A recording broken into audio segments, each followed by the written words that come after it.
नमस्कार, मी श्रीकांत उमरीकर. आपण पाहतात ॲनलायझर. लाईक करा, शेअर करा, सबस्क्राईब करा. ॲनलायझरचं ॲप डाउनलोड करा. चित्रलेखा या चित्रपटात एक फार सुंदर गाणं आहे मीना कुमारीच्या तोंडी. संसार से भागे फिरते हो, भगवान को तुम क्या पाओगे, इस लोक कभी अपना न सके, उस लोक में भी पछताओगे. अशोक कुमार तो संन्यासी दाखवलेला आहे. ती कथा सगळ्यांना माहिती आहे. साहिरचं शब्द आहेत, रोशनचं सुंदर संगीत आहे. या आशाला अशी ओळ लागू पडते थोडासा बदल करून राहुल गांधीच्या बाबतीत. संसद से भागे फिरते हो, सत्ताओं को क्या तुम पाओगे. म्हणजे अशी परिस्थिती होऊन बसलेली आहे की प्रत्यक्ष संसदेमध्ये, तो व्हिडिओ सगळ्यांना माहिती आहे म्हणून मी काही इथे परत तुम्हाला दाखवत नाही. राहुल गांधी विरोधी पक्ष नेते आहेत लोकसभेमध्ये आणि असं ठणकावून बोट करून सांगायलात की मैं अमित शाह को चॅलेंज करता हूँ वगैरे वगैरे. ते सगळे व्हिडिओ तुम्ही जरूर पहा, त्याच्यातले बारकावे आता मी सांगत बसत नाही. आणि त्यांनी प्रश्न विचारले आणि जेव्हा अमित शाह प्रश्नाचं उत्तर द्यायला उभं राहिले, इतकंच नाही, ते म्हणाले एक एक प्रश्नाचं उत्तर अजूनही विचारा, किती उशीर हो, मी इथंच बसून राहतो, तुमच्या प्रश्नाचं उत्तर देतो, सगळे आपण चर्चा करू. अमित शाह बोलायला लागलेत. त्यांचे अक्षरशः चिंधड्या त्यांच्या नॅरेटिव्हच्या करून टाकले. किंवा आपल्याकडं त्या थोड्याशा गावठी भाषेत का अंगावरचे कपडे काढणं म्हणतात, कपडे काय कातडी पण काढून टाकली. ह्याचं समोर परिणाम काय दिसला? राहुल गांधी उठले आणि सरळ अक्षरशः पाय लावून पळून गेले पार्श्वभागाला. हे सगळ्या देशांनी बघितलं. बरं, आम्ही एक वारंवार सोशल मीडियात जेव्हापासून आम्ही व्हिडिओ करतो, आम्ही एक फार साधी भूमिका घेतलेली की आपण आपल्या मनानं काही वेगळं सांगावं असं नाही. जी वस्तुस्थिती आहे, जी लोकांना माहिती आहे, ती त्यांच्या निदर्शनास आणून द्यायची किंवा त्याच्यातलं फक्त सार काढून तुमच्यासमोर ठेवायचं. सगळ्यांनी ते बघितलेलं आहे. जेव्हा ह्यांनी कशा पद्धतीची भाषा वापरली, वाटेल तसे आरोप केले अमित शहांना, तर निशिकांत दुबे आणि अमित शहा त्याच्यातल्या विरोधकापैकी दोघांनी ज्या पद्धतीनं ह्यांचं सगळंच्या सगळं नॅरेटिव्ह ध्वस्त करून टाकलं, हे सगळ्या देशांनी बघितलेलं.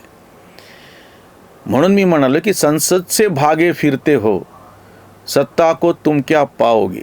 तुम्हाला प्रत्यक्ष ती जी सगळी संसदीय प्रणाली आहे, 21 वर्ष, 2004ला पहिल्यांदा राहुल गांधी खासदार म्हणून निवडून आले, तेव्हापासून आजपर्यंत सलग 21 वर्ष, जवळपास 21.5 म्हणजे आता 22 वर्ष होतील, इतके वर्ष सलग ते संसदेमध्ये, तरी ह्यांना अजून संसदीय प्रक्रिया माहिती नाही, संसदीय अस्त्र कसे वापरायचे माहिती नाहीत. त्यांच्या या वर्तवणूक आणि त्यांना हातामध्ये दिलेलं जे भाषण होतं, ज्यांनी कोणी लिहून दिलं असेल, जो कोणी त्यांचा स्पीच रायटर म्हणजे त्यांना लिहून देणारे जे कोणी तथाकथित सगळे त्यांचे थिंक टँक असतील, म्हणजे त्यांना ते वाचताही आलेलं नाही आहे. वाचता नाही आलं म्हणजे मुद्दे काही नंतरचे असे अर्धवट एकमेकामध्ये गुंतले, म्हणून जी मोदींनी त्याची खिल्ली उडवली की त्या धाग्याची ती गोष्ट करतात, तेच सगळे धागे एकमेकामध्ये गुंतून गेले. 27 मिनिटातच त्यांचं भाषण संपून गेलं. किंवा खरं तर विरोधी पक्ष नेत्याला वेळेचं बंधन नाही, पक्षाला जो दिलेला वेळ आहे ह्याच्यापेक्षाही वेगळा वेळ विरोधी पक्ष नेता वापरू शकतो, जसं पंतप्रधान तिकडे वापरतो. तशाला तसेच फायदे सगळे, जे वेळेचे हस्तक्षेप करण्याचे, वेगळे मुद्दे उपस्थित करण्याचे, चालू असलेल्या चर्चेमध्ये भाग घेण्याचे सगळे फायदे, सगळं स्वातंत्र्य जसं पंतप्रधानाला आहे, तशाला तसं विरोधी पक्ष नेत्याला आहे. आणि इथे हा विरोधी पक्ष नेता, त्याला दिलेला वेळ आहे, त्याच्या पक्षाच्यातला असो किंवा त्याचा स्वतंत्र असो, हातामध्ये त्याच्या मुद्दे दिलेले, त्यांच्या जो कोणी कंटेंट रायटर आहेत त्यांना करून दिलेले, आणि ह्याला ते सगळे त्यांना स्पर्श करता येत नाही. मध्येच काहीतरी गडबड होती आणि 27-28व्या मिनिटाला याचं भाषण संपतं. समोरून जेव्हा उत्तर यायला लागतं तेव्हा हे लगेच इतकी अस्वस्थता सुरू होती आणि हे उठून सरळ संसदेतून बाहेर निघून जातात. आणि आता ह्याच्यावरती वर्ताण कडी म्हणजे त्यांचा आता जर्मनीचा दौरा आलेला आहे, म्हणजे हे अधिवेशन 19 तारखेपर्यंत चालणार आहे आणि 14 का 15 तारखेला आहे, 2-3 दिवसामध्ये जर्मनीला निघून चाललेत, त्यांचा दौरा आलेला. तिथं काहीतरी वर्ल्ड काँग्रेस, म्हणजे हे काही भारतासाठी जात नाही आहे, देशासाठी काही विषय नाही आहे.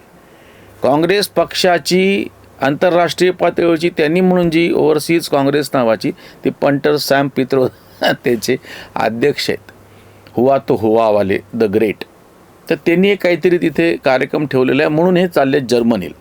नशीब यावेळेस सांगितलं तरी कशासाठी चाललेत ते, एरवी थायलंड आणि बँकॉक आणि पटायन काय काय कुठं कुठं जातात, कशासाठी जातात त्याचं तेच माहिती. संसदेचं सत्र चालू आहे, तुम्हाला संधी होती, तुम्ही स्वतः चर्चा मागून घेतली, तुम्ही स्वतः वेगळे मुद्दे उपस्थित केले. तुम्हाला SI वरती चर्चा पाहिजे. निवडणूक SI वरती खरं तर करता येत नाही चर्चा, निवडणूक आयोग स्वायत्त आहे. म्हणून निवडणूक प्रक्रियेच्या बदलाच्या बाबतीमध्ये वेड्यासारखे मुद्दे उपस्थित केले. बरं ठीक आहे, त्यांनी काय मुद्दे कशा, म्हणजे त्याच्यातली काय म्हणता येईल त्याला, की त्याचा दर्जा काय आहे काय नाही, संविधानिक किती, तेही बाजूला ठेवते. एक मिनिट, तुम्ही काहीतरी प्रश्न विचारले तर समोरून तुम्हाला उत्तर अपेक्षित आहे, तुम्ही असं म्हणता, उनकी हिम्मत नाही आहे व मेरे सामने खडे नाही रे, ते सगळं झालं. आणि प्रत्यक्षात काय झालं, जेव्हा सत्ताधारी तुम्हाला उत्तर द्यायला उभे राहिले आणि तुम्ही प्रत्यक्ष त्या संसदेला सरळ, मी म्हणलं ना की पार्श्वभागाला पाय लावून तुम्ही दूर तराट लगे वापस. आणि आता ते कमी पडलं म्हणून की काय परदेशामध्ये चालले तुम्ही. आता हा मुद्दा आम्ही वारंवार मांडतो आहोत की जेव्हापासून हे संसदेचं लाईव्ह टेलिकास्टिंग सुरू झालेलं आहे, त्याच्यामध्ये मनानं कोणी काही मध्ये वेगळं सांगायची गरज नाही. समोर दिसतंय प्रत्यक्षामध्ये काय घडलेलं आहे ते. आणि ह्याचा फायदा भारतीय जनता पक्षाने सगळ्यात जास्त असा घेतला की त्यांनी त्यांच्या सगळ्या खासदारांना हिंदीत बोलायला सांगितलं. मग अक्षरशः दक्षिणेतला खासदार असो, उत्तरेचा तर असो, नॉर्थ ईस्टचे असो, लडाख काश्मीरमधले असो, गुजरात महाराष्ट्रातले असो, ओडिसा पश्चिम बंगालचे असो, त्यांचे कुठले खासदार तुम्ही बघा हिंदीत बोलतात. त्याचा सगळ्यात जास्त फायदा हा होतो की ते जे काही चालू आहे ते बहुतांश देशातल्या लोकांना कळतं. म्हणजे एका अर्थाने संसदेचा जो मंच आहे, संसदेचं हे टेलिकास्टिंग आहे, या सगळ्याचा वापर करून घेऊन भाजप आपला प्रचार करून घेतं. हे जे नंतर बोंबा मारतात ना 24 तास भाजप निवडणुकीच्या मोडमध्ये कसा आहे, त्याचा सगळ्यात एक छोटासा पुरावा. आणि इकडे हे दक्षिणेतले यांचे खासदार विरोधी पक्षांचे हे अट्टाहासानं एक तर आपल्या भाषेत बोलतील किंवा इंग्रजीमध्ये बोलतील. त्यांना हे कळत नाही की तुम्ही जर इंग्रजीमध्ये बोललात तर ते समजून घेणारे भारतात लोक आजही थोडे आहेत.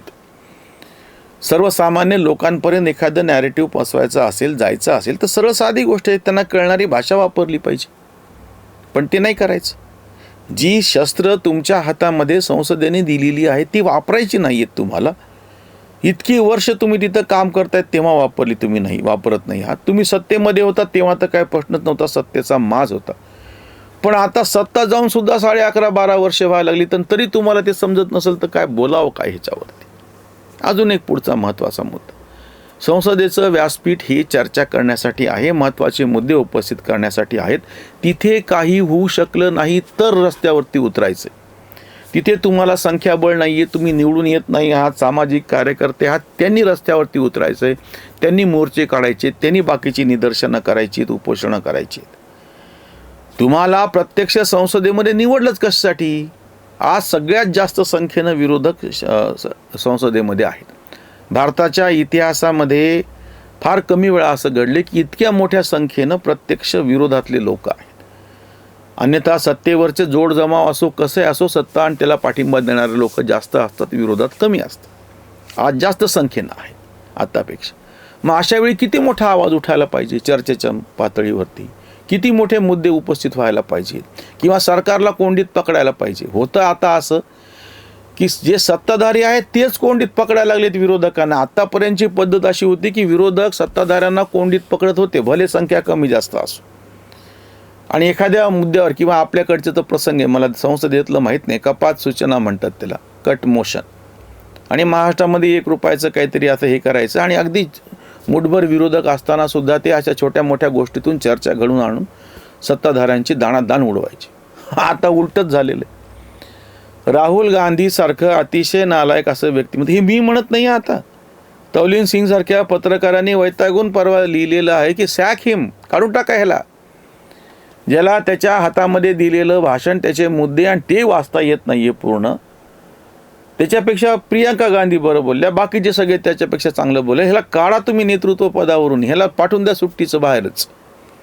संसदेचं अधिवेशन आणि तुलना काय करायला की मोदी इतक्या वेळा गेले होते निकाल. अरे मोदी हे तुमच्या परराष्ट्र धोरणाचा अधिकृत असा भाग म्हणून चाललेले आहेत.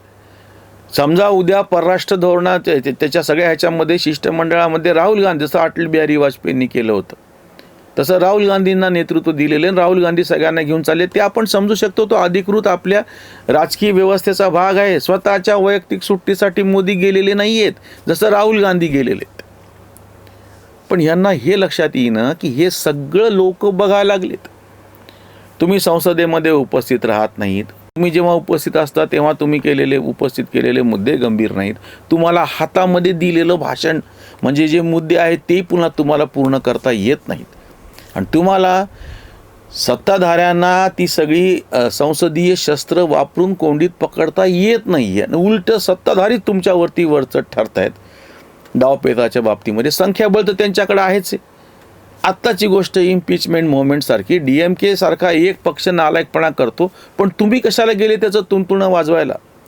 काँग्रेस, समाजवादी पक्ष, तृणमूल काँग्रेस, बाकीचे ज्या पद्धतीनं त्या महाभियोगाच्या प्रस्तावाच्या बरोबरीनं उभे राहिले DMKच्या, त्याच्यातूनच तुम्ही आता तुमच्या राज्यामध्ये जेव्हा निवडणुका होणार आहेत तेव्हा काय तुम्ही संदेश द्यायला लागला सगळ्या नोकरशाहीला, सगळ्या न्यायव्यवस्थेच्या याला, की आम्ही तुमच्या विरोधात येत म्हणून? याचा काय परिणाम होऊ शकेल? किमान विचार करायला तयार नाहीत. राहुल गांधी ज्या पद्धतीने पार्श्वभागाला पाय लावून पळाले संसदेमधून, म्हणून आम्ही ते शीर्षक चित्रलेखा चित्रपटातल्या गाण्याचं वापरलं होतं. संसद से भागे फिरते हो, सत्ता को तुम क्या पाओगे. इथेच थांबूया. धन्यवाद. स्वधर्म जागृतीचा विधायक बुरुज NLJ News.